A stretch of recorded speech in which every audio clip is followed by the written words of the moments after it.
Olá pessoal, seja bem-vindo a mais um Nerd Fiction e hoje nós iremos relembrar os Dominion em Star Trek.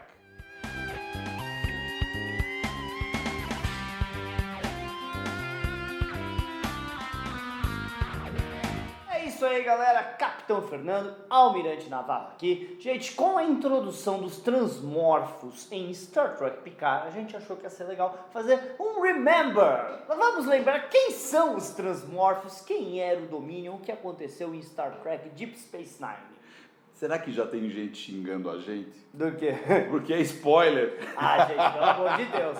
O episódio que mostrou isso foi quinta-feira passada. Bem, vamos lá, com pessoal. isso. Terça-feira, nós vimos o quê? No episódio 3, terça-feira não, episódio 3. No momento dessa gravação ainda não tem o quarto episódio. Não tem o quarto episódio, tá? A gente não sabe o que aconteceu. Então no episódio 3 apareceu o Dominion. Apareceu dois transmorfos. Dois transmorfos. Eu sei que não é o Dominion como estrutura, foi explicado que é uma facção que quer de alguma maneira desestabilizar ou até destruir a frota estelar.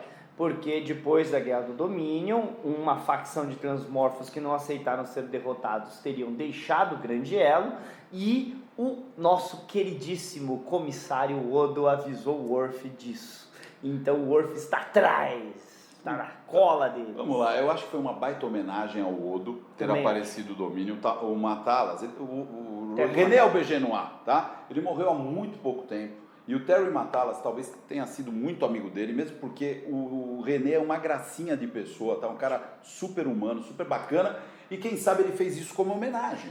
Pode ser, e aí a gente começa a entender melhor porque o Terry Matalas falou que essa temporada não é só uma sequência para TNG, mas também é para Voyager e Deep Space Nine. Então, os temas de Deep Space Nine, da Guerra do Dominion, que para mim foi um erro absurdo deixar a nova geração de fora daquela guerra. Eu também achei. Porque durante o filme Insurrection, que foi no meio da guerra, a gente teve uma única menção à guerra, sabe? Duas, na verdade. Que foi uma maravilha. Bem, vamos lá. Se você não lembra, Fernando, eu vou me colocar como um cara que esqueceu tudo sobre Dominion ou nunca assistiu Deep Space Nine. Ok. Então, vamos. Me conta uma coisa. Os Dominion apareceram em Deep Space?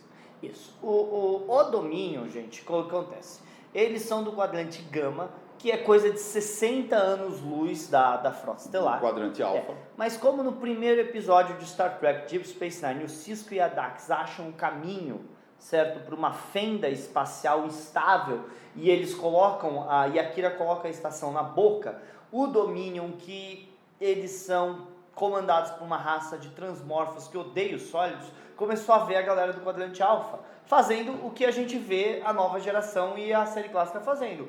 Tem um buraco aqui, vamos explorar.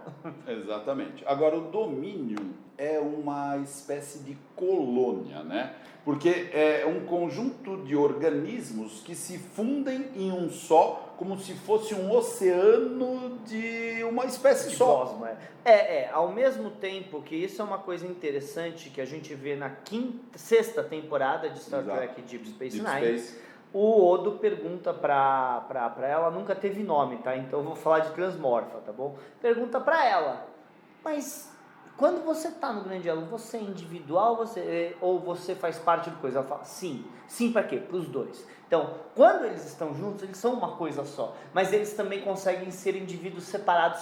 É uma loucura, né? É uma grande loucura. Biologicamente é esquisito pra caramba. Mas de verdade, então, Dominion aparece em Deep Space Nine. Isso. A gente tem... A segunda temporada de Deep começa com dicas. Você tem um episódio dos Ferengi, que o Quark está tentando fazer negócio. Aí a gente tem o episódio de uns refugiados que vêm. E também na primeira temporada tem aquele episódio do Tosk, que vem do quadrante Gama e tá fugindo, que pra mim aquilo ali é um tipo de soldado Gen Radar invertido e nunca ninguém confirmou.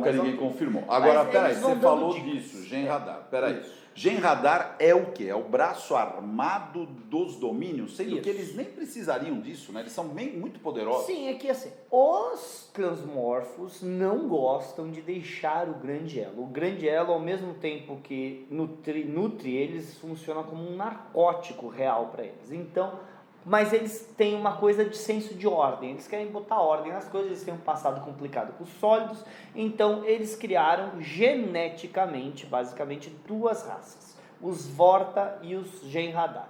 Os Vorta seriam os administradores, tanto que eles não têm uma visão apurada, eles não têm grande capacidade física, porque eles não precisam disso. Exato. Em compensação, os Jem'Hadar, eles são extremamente fortes, extremamente resistentes, extremamente agressivos, certo? Porque eles são um soldado perfeito, basicamente. Então, os Vorta têm que comandar os Jem'Hadar, e os Jem'Hadar fazem a vontade do domínio. Do domínio. Agora, olha que interessante, tudo por engenharia genética. Isso, e eles colocaram no código genético das duas raças que eles são deuses, que os transmorfos são tidos como deuses para eles. Olha que interessante.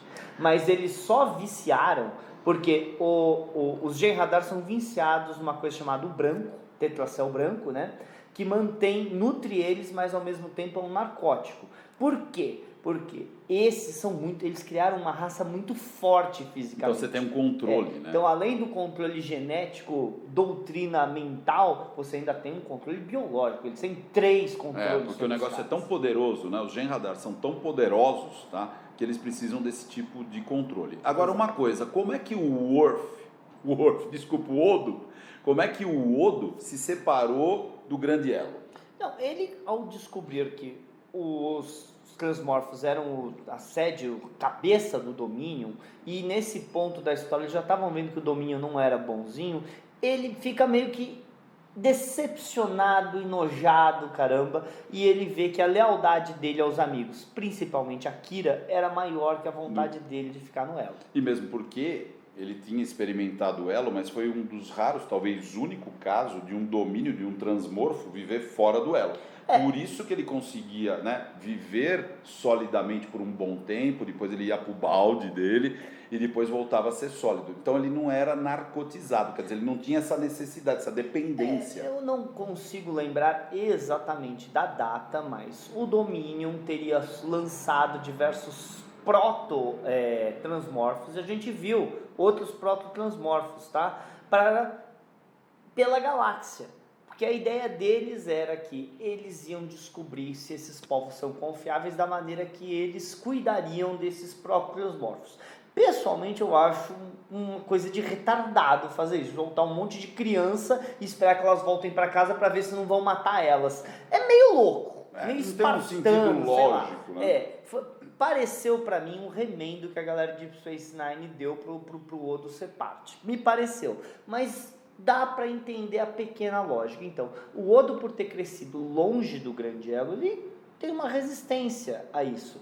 Tanto que aquela cena que o Garak está torturando ele na 3ª temporada, ele fala que eu quero estar no Grande Elo, minha vontade é voltar para o Grande Elo, eles são meu povo. Então é muito bom. E a interpretação do René e do Robinson, que é o Garak, naquela cena, é de aplaudir. É claro que eles nunca iam ser indicados para um Emmy, porque isso é Star Trek, o Emmy tem o nariz, né, na lua quanto à ficção científica. Mas de verdade, se aquilo fosse a sério, esses atores de Deep Space Nine, e não só os dois, como o Wei-Yun, né, esqueci o nome do ator agora, e outros, foram todos geniais mostrando essa sociedade. Geniais. Quanto tempo durou a Guerra Dominion?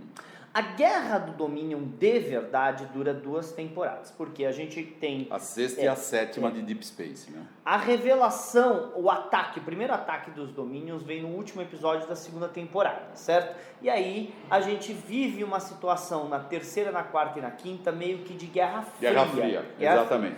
A guerra só estoura no episódio Call to Arms, que é o último episódio da 5ª temporada, e vai ser resolvida no What We Leave Behind, que é o último episódio da parte 2, que é o último episódio de Deep Space Nine. Muito legal. E como é que ficou o resultado da Guerra Dominion? O resultado da guerra, na verdade, é bem interessante, por causa que a senhora transmorfa decide botar tudo, queimar tudo, tal, sei lá o que. Aí o Odo aparece, não, eu seguro ela. E ele cura ela, basicamente, de uma doença que a Seção 31 tinha colocado nela. Ele cura ela e fala, por que você fez isso? Não, o que vai impedir os Cardassianos, os Romulanos ou os Klingons de vir matar a gente? Ele falou, os humanos. Os humanos vão proteger você, porque é a moral e ética dos humanos do Gene Roddenberry. Ele nunca vai deixar. Então, foi feito um armistício, foi feita uma aliança-federação. Exato. Aliança-federação, Federação Império Klingon, Romulanos, e nesse ponto os Cardassianos, tá? que já estavam sendo liderados pelo Garak, e os Cardassianos, todo mundo assinou, e os Brins também, estava junto, mas o Brins estava do lado do domínio, todo mundo assinou um tratado de paz ali, cada um fica no seu canto, e a Federação vai garantir que ninguém vai tentar se vingar da gente. E aí acabou, né? A gente nunca mais ouviu falar dos domínios. Nunca mais, porque... Também está longe para burro. Porque nesse ponto a gente só vai ter mais 2 temporadas de Voyager, como o Voyager estava no quadrante Delta, toda essa coisa, apesar deles terem brincado um pouquinho com a Guerra do Domínio, teve um ou outro episódio, tá?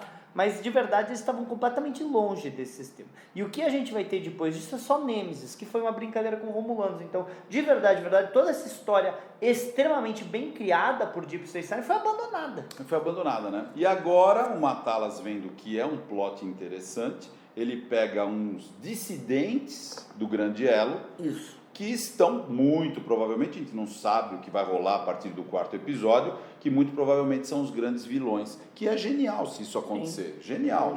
Terry Matalas, aplauso, você realmente cada dia melhor, né, meu? Bem, gente, então basicamente é isso. Esperamos ter refrescado a memória de vocês sobre quem são os transmorfos, quem são os domínios e o plot geral de Deep Space Nine, que claramente tem grande influência. Não sabemos se a Vardek é ou não uma transmorfa também no momento dessa gravação, mas como eu pretendo colocar isso aqui na quinta-feira, daqui a pouquinho a gente descobre. A gente já descobre. E outra, se você curtiu, deixa o seu like, compartilha e deixe sua pergunta aí, se você tem alguma pergunta sobre os domínios, fala com a gente responde, tá bom? Até o próximo episódio. Tchau, tchau. Falou, galera.